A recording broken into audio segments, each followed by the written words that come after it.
트럼프가 지금으로부터 2500년 전쯤 페르시아의 왕 고레스의 역할을 할 것이다 라고 기대한 기독교인들이 되게 많았습니다. 한국에도 많고 미국에도 많았습니다.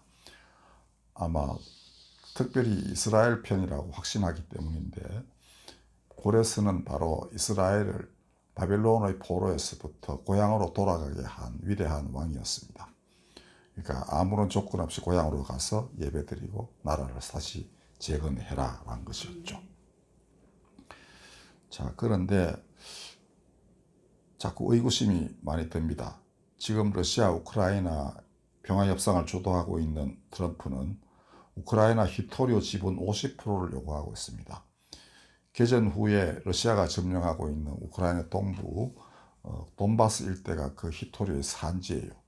바꾸고 말하면은 푸틴이 점령하고 있는 그 우크라이나 땅 18%에 해당하는 땅의 반을 달라는 얘기가 똑같은 겁니다. 뭐 땅이 위에 뭐 밀라고 해부락이 나는 건 별로 중요하지 않아요. 그 밑에 있는 히토리오라는 게 굉장히 고가의 그러한 특별한 광물이에요. 이거는 푸틴이 점령한 땅의 반을 미국에 달라는 거와 다를 바 없습니다. 그 다음에 또 이스라엘 가자 지구에서도 팔레스타인 사람들을 전부 몰아내고 미국이 그 땅을 가지겠다고 이런 주장을 하고 있습니다.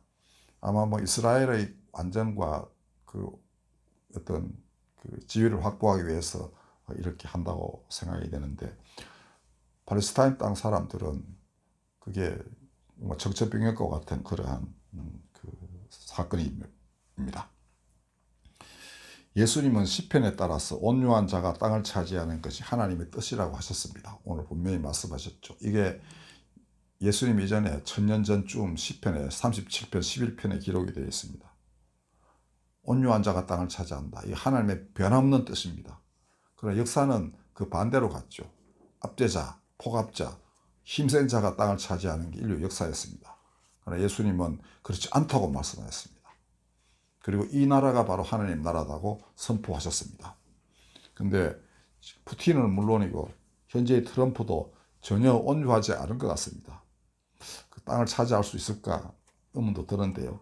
여하튼 순진한 한국과 미국 기독교인들이 들의 기대를 그가 저버리지 않기만을 바랄 뿐입니다. 제 대학교 2학년 때인 1969년 서울시 철거민을 이주시키기 시작하면서 개발된 성남시는 현재 경기도에서 인구 5위의 도시가 되었습니다. 그 당시 그 대학교에서 난리가 났습니다. 그러니까 특히 상계동 같은 이런 아주 그 변두리 지역에 있는 그 사람들 재개발한다 하고 몽땅 다 성남으로 막 옮기기 시작했어요. 그런데 그렇다면 이렇게 수원 뭐 기타 등등의 도시에서 순서로 매기면 5위의 도시가 된 경기도, 이 성남시가 개발을 계속하면서 많은 그 개발 이익이 생기겠죠. 이것은 마땅히 성남 시민, 특히 맨 땅에 텐트 치고 삶을 꾸려야 했던 최초의 성남 시민들과 그 후손에게 우선적으로 돌아가야 한다고 저는 믿습니다. 이들은 별 저항 없이 이주에 순응했습니다. 이 정인이 바로 난지도에서 만났던 김일보 씨예요. 그분은 젊을 때부터 무슨 연유에서인지 그 시에서 여기에 붙박이를 넣었다가 그 다음에 일을 잘하니까 이곳저곳 옮겨가면서 난지도까지 와서 이 분야의 전문가 중에 전문가가 됐고, 시장도 이 사람의 말을 아주 잘 받아들여 가지고 일이 되도록 했습니다. 근데 이러한 사람들이 증언하는 바와 같이 온유한 사람들에게 돌아가야 할 땅을 그 소산을 가로채는 작태야말로 명백히 하나님의 뜻을 거스르는 것입니다. 네, 이런 자들이 온갖 불법을 자행하면서 대통령 자리까지 넘보고 있으니까, 또 많은 국민들이 이에 동조하고 있으니까 저로서는 이 나라에 하나님의 심판이 임하지 않을까 심히 두려운 마음이 듭니다. 좀 더 부연해서 한번 설명을 해드리도록 하겠습니다. 고레스는 정말 괜찮은 왕이었습니다. 그래서 대제국의 황제로서 손색이 없는 그런 사람이고, 관용 정책을 베풀어서 포로로 잡혀 있는 유대인들을 해방시키신 사람이었습니다. 그가 이스라엘을 돌이켜서 고향으로 돌아가게 할 때 뭐 지분을 특별히 요구한 것이 없었습니다. 그냥 황제로서 인정하는 것 그것만으로 충분했고, 그래서 성경은 이사야서는 고레스를 하나님의 사자, 하나님의 기름 부음 받은 사람 이렇게 표현하고 있습니다. 근데 과연 오늘날 미국이 자국 이익의 어떤 이익을 앞세워서 세계를 경영하려 하는 것이 고레스의 그 뜻과 합치려는 것인지, 고레스처럼 행동하는 것인지 저로서는 조금 의문이 많이 듭니다.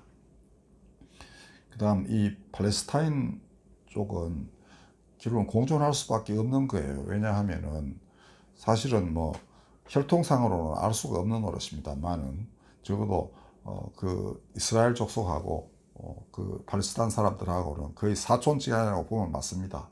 그러니까 그리고 오랫동안 그 땅을 차지하고 살았는데 완전히 몰아낸다는 것은 거센 반발에 부딪힐 뿐 아니라 합당하지도 않는 것이고, 대대로 그러니까 사실은 한 2000년간 그 땅에 살고 있는데 그걸 나가라 하는 것은 그 땅에 뿌리 박고 그 땅에 그 살게 하신 하나님께 감사드리며 살아온 사람들을 완전히 쫓아내는 거니까 그야말로 하나님 뜻에 어긋나는 그러한 범죄라고 해도 과언이 아닙니다. 그 다음에 이렇게 뭐 특히 우크라이나의 경우에는 기토류 지분 50% 내놔라 하는 게 정당할 수도 있다고 젤렌스키도 인정을 했어요. 그러니까 우리가 미국이 그 전비를 보태준 것만 해도 그걸 충분하다고 하는데, 문제는 접근하는 방식이 좀 너무 막말이다 이거죠. 그러니까 서로 기쁜 마음으로 뭘 해가면서 또 침략자, 푸틴은 침략자입니다. 그리고 이거는 유엔이 1948년인가 유엔이 창설되면서 이후에 침략 전쟁은 전부 다 국제 범죄로 되어 있습니다. 근데 이걸 인정해주고 그 차지한 땅까지 오케이 이렇게 한다는 거는 저로서는 과연 하나님 뜻에 합당한 조치인가. 적어도 현실적으로 러시아가 2014년에 차지한 크림반도를 돌려줄 수 없는 상황이라 할지라도 그것이 정당하다고 인정해서는 안 된다는 것이 제 생각입니다. 꼭 옛날 우리나라가 일본에 합병될 때 그것이 정당하다고 인정할 수 없는 것과 똑같은 겁니다. 실질적으로 우리나라 일본이 돼버렸습니다만은 그걸 정당하다고 말하는 것은 합당하지 않겠죠. 그와 똑같은 거예요. 자, 우리 성남 얘기를 좀 하자면은 제가 들은 바로는 어차피 재개발해서 서울시를 좀 정비를 하려다 보니까 이제 이주를 하고 거기 새로 개발을 해야 되지 않습니까? 그래서 일단 성남에 사람 아무도 안 사는 곳에 이제 땅을 마련해 놓고 새끼줄로 이렇게 구획을 지었답니다. 한 집에 땅 이렇게 이만큼 이렇게 가지고. 그래서 이제 그냥 네모난 토지였어요. 거기에 무작정 이제 싣고 와서 이제 내려놓는데 한 가구당 한 이제 구획, 그리고 텐트하고 그다음에 식사할 수 있는 이제 그런 도구 뭐 이런 거 정도를 이제 놓고서는 그냥 가버린대요. 그리고 이제 일주일쯤 뒤에 와서 어떻게 사나 이래서 보면은 그냥 그것도 산답니다. 그렇게 해서 이제 하나하나 이제 정착을 하게 됐는데, 그때 우리 동기들도 많이 가고 그랬었습니다. 그 대표적인 인물이 바로 장기표라는 최근에 이제 사망하신 우리나라 정말 반독재 혹은 자유주의 진영의 어떤 태도로서 일했던 분이 그걸 주도하고 그랬었습니다. 얘기 들어보면 옛날 라지도 생각하시면 됩니다. 뭐 상하수도가 있을 리가 없죠. 그러니까 그냥 하수도도 이 콘크리트로 이렇게 딱 마감을 한 게 아니고 그냥 파가지고 흘러내리는 뭐 그런 거. 처음에는 그럴 수밖에 없었다는 것입니다. 근데 그게 이제 그런 분들이 거기서 삶을 일구면서 또 모여서 서로 간에 장사도 하고 이렇게 살지 않았겠어요? 그렇게 해서 지금 모란시장도 생기고 거대한 지금 도시가 된 거였습니다. 그러면 그 과정에서 계속 개발을 하면서 그 생겨난 이득은 분명히 처음의 사람들, 그 땅에 힘겹게 정착했던 사람들이 그걸 공유할 수 있어야 되지 않겠습니까? 근데 보니까 뭐 수천억 대의 돈을 경기지사하던 사람이 일당들을 모아가지고 서로 나눠 먹게 하는 이런 일들이 벌어졌습니다. 장기표 살아있을 때 국회에서 이거 한번 했었어요. 저도 장기표 후원자로서 이거 얘기하려고 갔다가 인원이 차가지고 들어가지는 못했었습니다. 근데 하나님의 공의는 분명합니다. 그리고 생각해 보십시오. 오늘 말씀에 예수님이 이런 것이 하나님 나라라고 분명하게 선언하셨습니다. 하나님 나라에는 온유한 자가 땅을 차지하는 것이다. 창세기도 그렇습니다. 창세기 1장에 보면은 하나님이 이제 일곱째 날에 안식을 하시는데 그 직전에 사람을 만드셔가지고 뭐라고 그러셨나 하면은 생육하고 번성하라 이렇게 말씀하셨죠. 그걸 한번 읽어보면 이렇게 되어 있습니다. 정확하게는 하나님이 자기 형상 곧 하나님의 형상대로 사람을 창조하시되 남자와 여자를 창조하시고, 이 남자와 여자 동등합니다. 하나님이 그들에게 복을 주시며 하나님이 그들에게 이르시되 생육하고 번성하여 땅에 충만하라. 땅을 정복하라. 바다의 물고기와 하늘의 새와 땅에 움직이는 모든 생물을 다스리라. 그 다음에는 이 땅에서 나는 소산으로 먹고 살라고 이렇게 하시는 게 나옵니다. 그러니까 먹거리가 이제 생명의 피를 흘리는 이런 육식은 나중에 노아 홍수 뒤에 나와요. 이 창세기에는 살육이라는 게 전혀 없습니다. 뭘 생명을 죽이고 하는 게 없이 그렇게 이렇게 돼 있어요. 실제로 이렇게 돼 있던 시대가 얼마나 있었는지 의심스럽지만 하여튼 저는 이 창세기 1장은 다가올 미래의 하나님 나라, 거기에 특징이 서로 죽이는 일이 없다는 것입니다. 미워하는 일도 없고 죽이는 일도 없고, 그 다음에 모든 생물을 다스리고 땅을 다스리고 하는 것인데, 이것이 바로 하나님의 형상, 하나님의 대리자로서의 인간이 해야 할 본분이라는 것입니다. 그러니까 모든 사람들이 다 땅에서 잘 살게 되는 것, 이게 하나님 나라입니다. 그러니까 그게 서로 죽이는 일이 없다는 것입니다.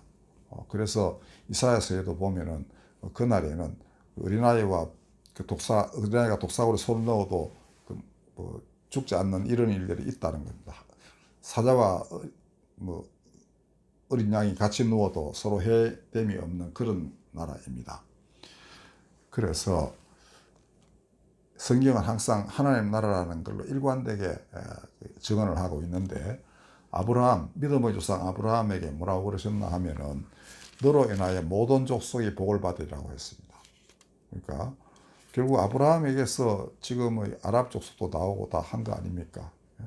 그러니까 지난번에 말씀드린 그 요수아와 함께 그 모세의 명을 받아서 정탐했던 그 사람 갈렙은 에서의 후손이에요. 그러니까 다 동등하게 그 하나님의 유업을 받을 그런 자격이 있는 사람들로 성경은 증언하고 있습니다. 아브라함이 죽었을 때 그 이삭은 이스마엘을 초빙해서 같이 장례를 치릅니다. 그러니까 여러분들은 아브라함이 하갈과 아들 이스마엘을 물하고 신약 좀 줘가지고 이 바다로 쫓아내는 것만 기억하시겠지만, 하나님은 그 모자에게 약속을 하십니다. 큰 민족을 이루게 하겠다 하셨고, 이삭은 나중에 아브라함의 장례식에 그 형을 모셔가지고 자기가 물론 그 어떤 면에서 가장 적합한 그 아들이지만은 이스마엘과 함께 아버지 장례를 치도록 그렇게 해요. 그러니까 지금 팔레스타인 땅에서 이 팔레스타인 2000년간 살아온 사람들을 쫓아낸다는 것은, 이거는 전적으로 성경의 그 가르침에 어긋나는 것입니다. 예수님 뭐라 그러셨습니까? 태어나서 정결예법으로 예법을 지키기 위해서 부모님이 그를 성전에 데려갔을 때 시몬이 말하기를 이는 만민에게 예비하신 것이다, 이렇게 그 찬양을 했습니다. 그런 이스라엘의 영광이지만 동시에 만민 앞에 예비하실 것, 이방을 비추는 빛, 주의 백성 이스라엘의 영광, 이게 예수님의 그 본래의 역할입니다. 아브라함에게 약속하신 놀라운 뜻을 고스란히 이어서 이룩하실 분 아니겠어요? 그리고 2000년 전에만 그러셨겠어요? 지금 마찬가지입니다. 다시 오신다는 그 소망, 그거는 예수님의 소망이기도 하고 또 그를 따르는 그리스도인들의 소망이기도 해요. 그럼 그 바라는 바가 뭐겠습니까? 그가 이방을 비추는 빛, 만민 앞에 예비하신 분, 만민의 구주, 그의 집은 만민이 기도하는 집이 되어야 되고, 그로 인해서 모든 족속의 복을 받아야 되는 그런 자리에 있는 분 아니겠습니까? 그리고 그의 말씀, 이것이 하나님 나라의 기준입니다. 특별히 팔복선언은 확실하게 정말 천지가 없어져도 없어지지 아니할 말씀이에요. 거기에 분명히 온유한 자가 땅을 차지한다고 선언하고 있습니다. 지금은 비록 그렇지 않을지라도 마땅히 이렇게 되는 것이 하나님 나라입니다. 그리고 그는 반드시 그렇게 하실 것입니다. 여러분들, 진실로 온유한 사람은 땅에 대한 욕심이 없을 것 아닙니까? 그렇죠? 그냥 거기에서 소산을 가지고 먹고 살면은 충분합니다. 그래서 오히려 땅을 다스리고 또 경작할 그 권리가 있다고 할 수 있겠어요. 그 소산을 다른 많은 사람들과 나누려고 하는 사람이기 때문에 진실로 땅을 차지할 자격이 있다는 말씀입니다. 근데 그걸 나누려는 생각이 없이 자기 집안 혹은 자기 사회, 자기 나라만 그걸 가지겠다, 이런 사람은 정말 그 땅을 차지할 자격이 없다고 봐야 옳은 겁니다. 하나님의 형상으로서 인간은 마땅히 하나님을 대리해서, 형상이라는 게 대리자입니다. 하나님 대신하여 일을 하는 거예요. 하나님 모든 족속에게 이렇게 살 길을 열어주셨다면 그걸 뜻을 받들어서 다 살게 해야 되는 것 아니겠습니까? 본인은 되게 검소하게 살면서 남을 풍족하게 하는 것, 이것이 진실로 하나님의 형상으로서의 사람입니다. 모든 진실한 그리스도인들은 다 이렇게 살아왔어요. 제가 언젠가 한번 그런 생각을 많이 했는데요. 왜 북한이 김일성에게 순식간에 그렇게 장악이 돼가지고 완장차한 사람들이 나와가지고는 그대로 그 공산사회를 이룩할 수 있었는가? 저는 지금도 생각이 변함이 없습니다.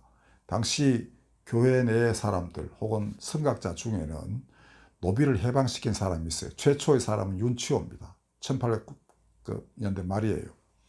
근데 나중에 들어보면은 그 이북에서 넘어온 분들 중에 상당수가 토지 문서 갖고 내려와가지고 여기서 사업하려고 했다는 얘기가 있어요. 그거 뭡니까? 지주로서 그냥 소장농 그대로 두고서 땅 문서 가져왔다는 얘기가 있어요. 그러니까 교회도 그걸 타파하지 못했다는 것입니다. 교회 장로 신도들 중에 지주들이 많았겠죠. 근데 그 지주들이 소장농에게 그걸 잘 나누어 주고 그 스스로 자립할 수 있게끔 이렇게 했었더라면 아마 제가 보기에 북한은 그렇게 쉽사리 공산화되지 않았을 걸로 생각합니다. 근데 그렇지 않았기 때문에 완장차는 이런 공산주의, 작은 공산주의들이 무수히 잠재적인 인력들이 많았다는 거예요. 그래서 다 그들에게 네가 이 땅 주인이다, 네가 해라.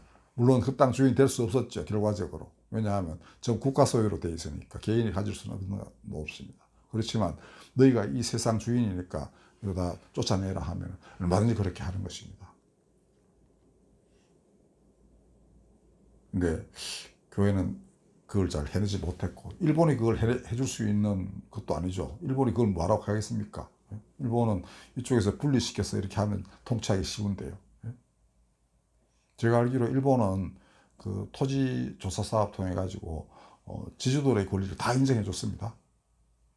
그리고 문중 토지 있죠. 수천만 평대 이런 거 다 인정해 줬어요. 다만 의성김씨 문중 땅은 제가 알고 있습니다.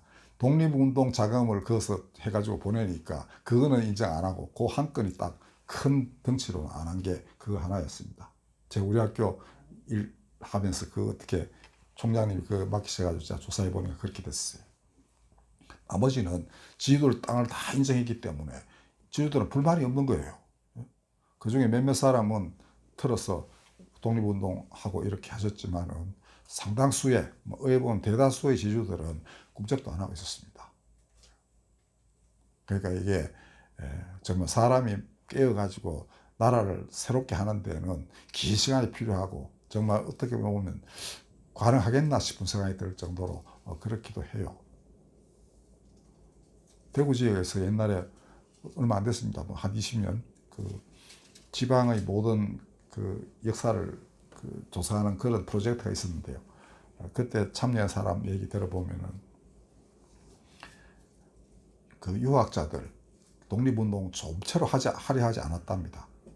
그런데 3.1 운동에 참여했던 젊은이가 하나 나와서 동네 사람들이 막 뭐라 그랬대요. 할아버지들 놓고 당신들 뭐 하자고 그랬더니 그때 이 참 스스로 그 자책하면서 몸을 떨쳐 일어난 분이 김창숙 선생이라는 분, 나중에 성균관대학교를 창설한 분인데 그런 정도로 꿈쩍하지 않다가 겨우겨우 몸을 일으킨 그런 사회가 우리나라 사회였습니다. 양반 쌍놈 여전히 유지하려 하고, 저도 지가 쌍놈이라고 제일 어릴 때 많이 얘기 들었습니다.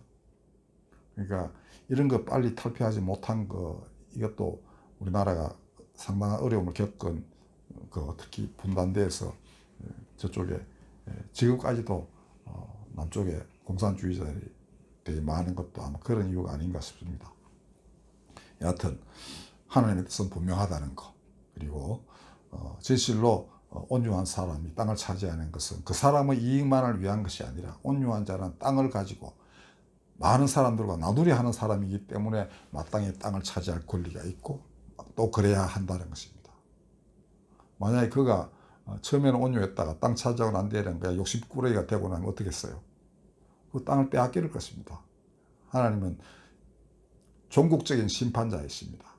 그래서 새로운 하나님 나라, 오시는 그 나라, 새하늘 새 땅은 지금의 땅과 같을 리가 없습니다. 우리가 오늘날에 많은 사람들이 누가 진정한 지도자이까 자꾸 따지는데 기준은 저는 성경에 나오는 예수님 말씀이라고 믿습니다. 오늘의 말씀 명심하시고 정과 사가 뭔지, 의와 불의가 뭔지를 명백히 구분하시면서 기도하시기 바랍니다. 아까 우리 평생 기도하자고 그랬죠. 기도해야만 의가 드러나게 되어 있습니다. 자기 뜻대로가 아니라 자기 원하는 것만을 자꾸 구할 게 아니라 하나님의 뜻이 무엇인지를 알려하고 그걸 위해서 강구하는 사람에게 의는 분명히 드러나게 되어 있습니다. 바로 그 자리에서 여러분들 기도의 사람 되시길 바랍니다. 기도하겠습니다. 거룩하신 하나님, 온유한 자가 땅을 차지할 때 진실로 이 땅이 하나님의 나라가 되는 것을 믿나이다. 그런 결코 자기 이익만을 위하여 땅을 가지지 않을 것입니다.